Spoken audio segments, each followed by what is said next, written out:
trend towards Mr. Romney after the first debate.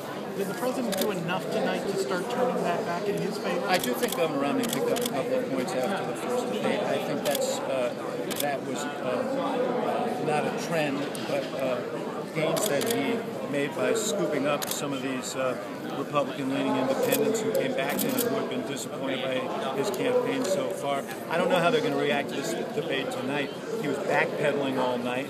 He looked nervous and defensive.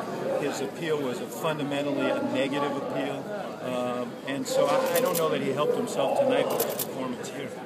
On the issue of immigration, Governor Romney was insistent to point out that the president didn't push this legislation during his first two years in the Democratic majority on immigration and taxes. Why are these two issues that weren't pushed legislatively when the president has big majority in the House of Representatives? As you may or may not know, the president did put the DREAM Act before Congress, passed it out of the House, got 55 votes in the Senate. Governor Romney says disingenuously, well, gee, he had a Democratic Senate, knowing that Republicans in the Senate filibustered and kept the majority from passing the DREAM Act in the Senate. And of course, he also knows that he promised, as the president said tonight, to veto the DREAM Act. So he is hardly in a position to stand on a platform and criticize anyone for not doing enough on immigration reform when he's worked on the other side to try and thwart immigration reform. One other point I want to make that was interesting tonight, Governor Romney did what he tried to do in the primary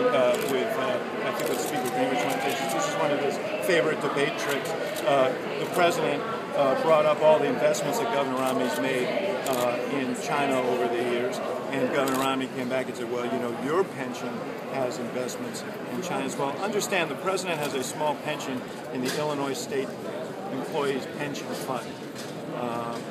It is not a so-called blind trust that is controlled by his personal lawyer.